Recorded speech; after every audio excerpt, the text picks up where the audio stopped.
Yes, सो हमें chapter 6 नया chapter start करना है, परम्यूटेशंस एंड कॉम्बिनेशंस। उसको शॉर्ट में P&C भी बोलते हैं।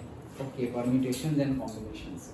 सो एक्चुअली इसमें I think total there will be 4 और 5 एक्सरसाइज मिसलेनियस के साथ। ओके, चलो तो स्टार्ट करते हैं। देखो क्या बोला गया है, everybody of discovery is mathematical inform because there is no other guidance we can have. Darwin, तो एक डार्विन का सेंटेंस है।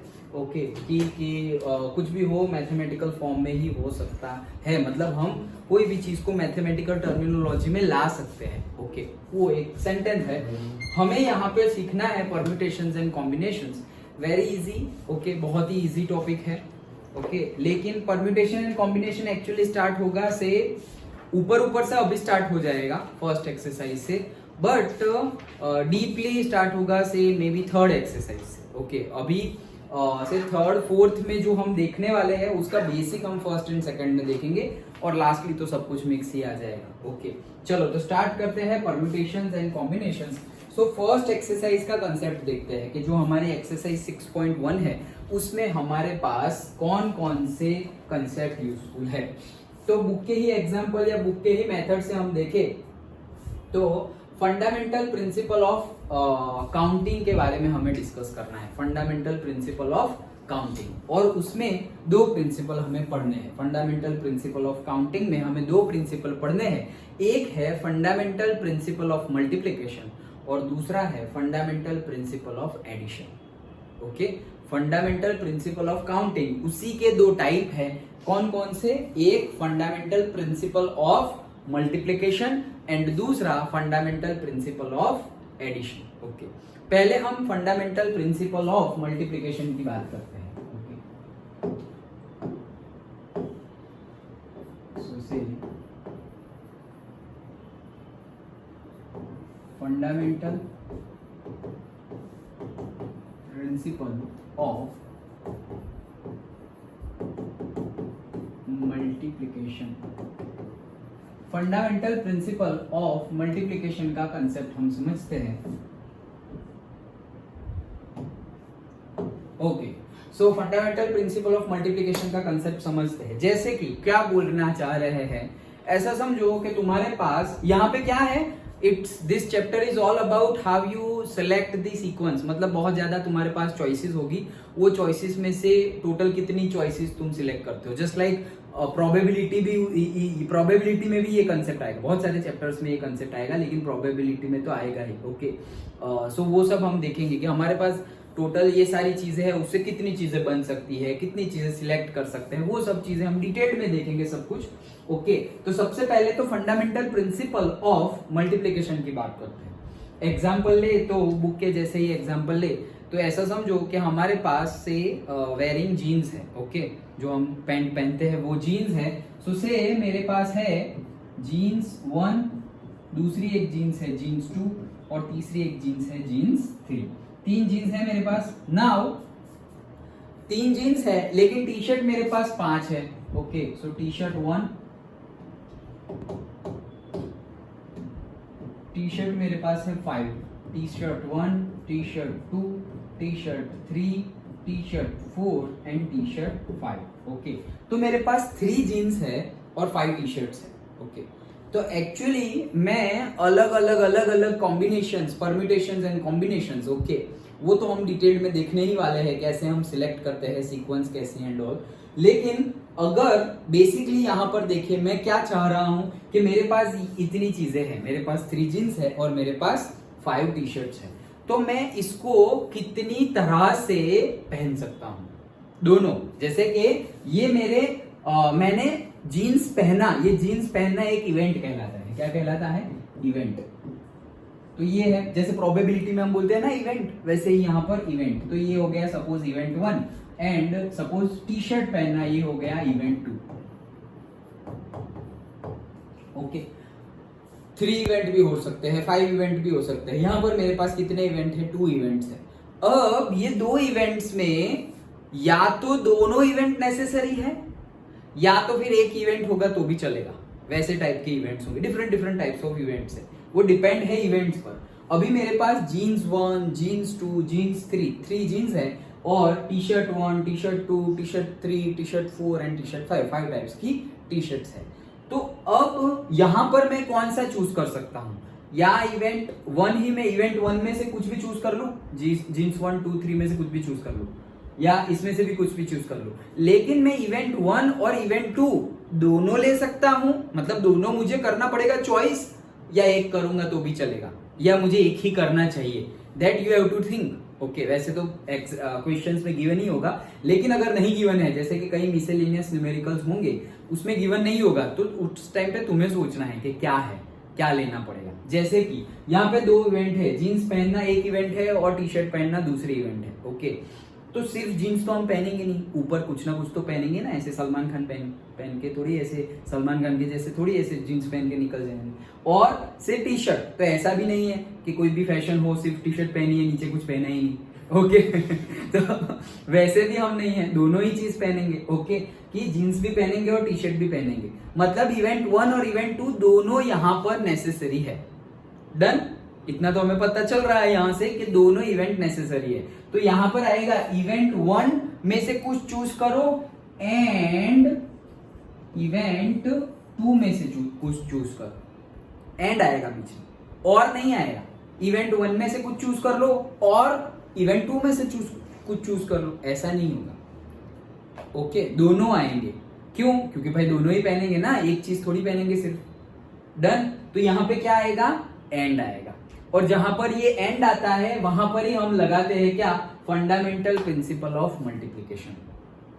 ओके, जहां पर एंड आता है वहीं पर हम लगाते हैं फंडामेंटल प्रिंसिपल ऑफ मल्टीप्लिकेशन। तो कैसे लगाएंगे? इन शॉर्ट में कहना क्या चाह रहा हूं कि मैं कितनी तरह से ये मेरे कपड़े पहन सकता हूं। 3 जीन्स है और 5 टी शर्ट्स है, मैं कितनी तरह से ये पहन सकता हूं। तो मैं बोलूंगा कि सर मैं से, तुम बोलोगे जीन्स 1 पहन लीजिए और टी शर्ट 1 पहन लीजिए। ओके, या जीन्स 1 के साथ टी शर्ट 2 भी पहन सकते हैं, टी शर्ट 3 भी पहन सकते हैं, टी शर्ट 4 भी पहन सकते हैं और टी शर्ट 5 भी पहन सकते हैं जीन्स 1 के साथ। ओके, सपोज डिफरेंट कलर्स की है, ये ब्लैक है, ये ब्लू है, एक व्हाइट है। डन। ओके, अब जैसे कि जीन्स 2 ले लिया, ये तो जीन्स 1 का जो भी कलेक्शन हो सकता था वो मैंने कॉम्बिनेशन परम्यूटेशन हो सकता था वो कर लिया। अब जीन्स 2 के साथ भी मैं टी शर्ट 1 ले सकता हूँ, T shirt 2, T shirt 3, T shirt 4 and T shirt 5, ये मैं जीन्स 2 के साथ भी ले सकता हूँ। ओके, एंड जीन्स 3 के साथ भी मैं T shirt 1, T shirt 2, T shirt 3, T shirt 4, T shirt 5, ये सारी चीजें सिलेक्ट कर सकता हूँ। डन। तो मेरे पास अगर 3 जीन्स एंड 5 टी शर्ट्स है तो मुझे टोटल यहाँ पे 5, यहाँ पे 5 और यहाँ पर 5, टोटल कितने हो गए? 15 टाइप से मैं 15 दिन चल जाएगा मेरा, अगर रोज मुझे अलग अलग कॉम्बिनेशंस पहनने हैं। ओके, कोई ऐसा ना बोले ये तो कल के ही कपड़े पहन के आ गया। ओके, तो उसके लिए मेरे पास ये 3 में से ये 3 और ये 5 है, तो मैं 15 दिन चला सकता हूँ। ओके, क्या कि भाई अरे ये तो कल का जीन्स है, हाँ लेकिन शर्ट तो नहीं है ना, ऐसे लाइक दैट। ओके, जीन्स कल का है लेकिन शर्ट तो नहीं है ना, फिर दूसरे दिन भी जीन्स वही है लेकिन शर्ट तो नहीं है ना। अच्छा, तो 5 दिन के बाद जीन्स धो देना, अदरवाइज वो पुरानी लगेगी फिर। अच्छा ठीक है, तो मैं 15 तरीके से फाइंड कर सकता हूँ। हाँ, तो ये 15 तरीके, यहाँ तो भाई सिंपल मैंने बता दिया कि 3 and 5, इसलिए तुमने ऐसे लिख दिया और बोल दिया कि 15। वैसे निकालना हो तो बहुत सारे नंबर्स भी होंगे। ओके, तो मैं कैसे पता चलेगा कि कितने निकालूं? मैं हर बार ऐसे लिख तो नहीं सकता, तो उसके लिए सिंपली क्या हमें यूज करना है? फंडामेंटल प्रिंसिपल ऑफ, क्योंकि हर बार तो मैं ऐसे लिख नहीं सकता ना कि पहले के साथ पहला, पहले के साथ दूसरा, पहले के साथ तीसरा, पहले के साथ चौथा, पांचवा, फिर दूसरे के साथ पहला, दूसरे के साथ दूसरा, तीसरा, चौथा, पांचवा, फिर तीसरे के साथ first, second, third, fourth, fifth. वैसा हर बार मैं नहीं लिख सकता, क्योंकि कई बार मेरे साथ सपोज यहाँ पे 10 चीजें हैं और यहाँ पर 100 चीजें हैं, तो क्या लिखने बैठू 1 1 1 2 1 3 1 4, ऐसे कहाँ लिखने बैठू? ओके।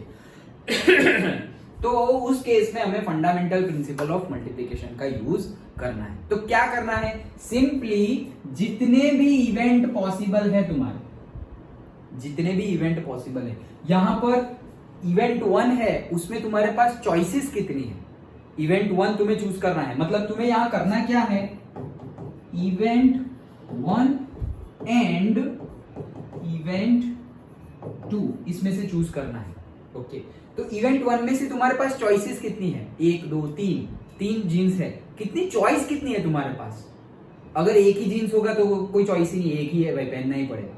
अगर 2 है तो तुम्हारे पास 2 चॉइस है, ब्लैक पहनूं या ब्लू पहनूं। ओके, 3 है तो 3 है भाई, ब्लैक पहनूं, ब्लू पहनूं, व्हाइट पहनूं। ओके, तो यहाँ पर चॉइस कितनी है? 3। तो इवेंट 1 की चॉइस है मेरे पास 3। इवेंट 2 की चॉइसेस कितनी है? टोटल 5। सो ये हो गई 5। तो यहाँ पे हमें 15 आंसर, तो कैसे आएगा? Fundamental principle of multiplication, multiply करके डायरेक्ट। ओके, सो 3 into 5 कर देंगे, सो टोटल आ जाएगा 15। अब ये कौन से कैसे कैसे 15 बनेंगे वो सारे हमें लिखने की जरूरत नहीं है। अगर कोई क्वेश्चन में पूछेगा लिख कर बताओ तो लिख कर बता देंगे, अदरवाइज ये हमें लिख कर नहीं बताना है, ये तो समझाने के लिए था। हमें सिर्फ इतना ही पूछेंगे, इवेंट 1 में इतनी चीजें हैं, इवेंट 2 में इतनी चीजें हैं, बताओ कि कितनी चीजें हो सकती। अंडरस्टूड? हाँ, सेट्स जैसा ही, जैसे ए क्रॉस बी करते थे ना, ए 1 के साथ 2, 1 के साथ 3, 1 के साथ 4, लाइक दैट। हाँ, थोड़ा बहुत वैसा ही है, प्रोबेबिलिटी में भी आएगा। सिंपल है फंडामेंटल प्रिंसिपल ऑफ मल्टीप्लिकेशन, समझ में आ गया? पक्का? ओके, चलो नेक्स्ट जाते हैं हम फंडामेंटल प्रिंसिपल ऑफ एडिशन में। Fundamental principle of addition. So fundamental principle of addition की बात करते हैं।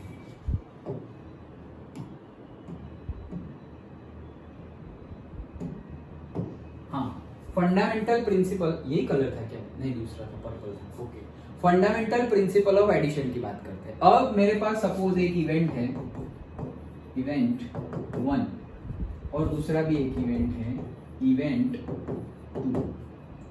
ओके, इवेंट 1 में सपोज मैं टाई पहनने वाला हूं। क्या पहनने वाला हूं?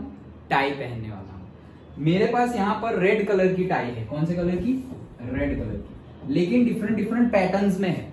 किसी में ऐसे प्लेन है, किसी में ऐसे रेक्टेंगल्स बनाए हुए हैं, किसी में ट्राइंगल्स बनाए हुए हैं, छोटे छोटे पैटर्न होती है ना टाई पर, डिफरेंट डिफरेंट। ओके, सो से मेरे पास टाई 1 है, टाई 2 है और टाई 3 है, लेकिन कौन सी है? तीनों की तीनों बेस कलर कौन सा है? रेड। ओके, और यहां पर मेरे पास है ब्लू कलर की, तो वहां पर भी मेरे पास टाई 1 है और टाई 2 है, 2 है। ओके, तो अब यहां पर कॉम्बिनेशन क्या होगा? देखो, यहां पर हम ऐसा नहीं बोलेंगे इवेंट 1 में से मैंने चूज कर ली टाई 1 और इवेंट 2 में से मैंने चूज कर ली टाई 1, ऐसे तो होगा नहीं। क्यों ऐसे नहीं होगा? वहां पर तुम जीन्स और टी शर्ट दोनों पहनने वाले थे, टाई तो एक ही पहनोगे ना भाई, एक आगे एक पीछे, ऐसे थोड़ी पहनेंगे। ओके, तो यहां पर या तो ये इवेंट में से कोई चूज कर लो और इसमें से कोई चूज करो, दोनों हो सकता नहीं है। 2 टाई कैसे पहनेंगे भाई? डन? ओके, सो यहां पर क्या होगा? इवेंट 1 और इवेंट 2। सो इवेंट 1 में कितनी चॉइसेस है तुम्हारे पास? 3। इवेंट 2 में कितनी चॉइसेस है? 2। तो ये जब और है तो मतलब टोटल तुम्हारे पास चॉइसेस है 5, कि भाई 5 चॉइसेस है तुम्हारे पास, वो 5 में से जो पहनना है पहन लो। डन? तो ये था हमारा fundamental principle of addition. Simple है। ओके, यही कंसेप्ट है एक्सरसाइज 6.1 का, बस इतना ही है। Okay, fundamental principle of multiplication, जिसमें एंड आएगा, जिसमें मल्टीप्लाई करेंगे हम, और फंडामेंटल प्रिंसिपल ऑफ एडिशन जिसमें और आएगा और जिसमें हम प्लस करने वाले हैं। डन? समझ में आ गया? पक्का? ओके, तो यही था हमारा concept fundamental principle of counting. उसमें ये सब कुछ हमने देख ही लिया है कि पॉसिबिलिटी कितनी होगी। ओके, हाँ देखो यहाँ पे थोड़ा बताया भी गया है, क्या है? If an event can occur in m different ways, मतलब इवेंट 1 ऑकर हो सकता है m डिफरेंट वेज, मतलब 1 2 3 different ways. Okay, another can occur in n different ways, ये n डिफरेंट वेज में, then the total number of occurrences of the event in the given is m cross n। Fundamental principle of multiplication की बात कर रहे हैं कि ये 3 तरीके से हो सकता है, ये 5 तरीके से हो सकता है, तो टोटल कितना होगा? m क्रॉस n, मतलब 3 into 5 डेफिनेशन टाइप, डेफिनेशन ही है, ओके अंडरस्टूड, ओके सिंपल है। दैट्स इट, फिर न्यूमेरिकल स्टार्ट हो जा रहे हैं, ओके तो यही हमें देखना था। That's it, exercise first exercise के लिए दिस इज द कंसेप्ट। अभी हम एक्सरसाइज करेंगे तो तुम्हें न्यूमेरिकल भी समझ में आने लगेगा। अंडरस्टूड, कुछ भी नहीं है, एकदम सिंपल लगा, ओके अब न्यूमेरिकल करेंगे, इजी ही है। यहाँ तक तो सब समझ में आया ना, ओके दैट्स इट। चलो तो एक्सरसाइज करते हैं।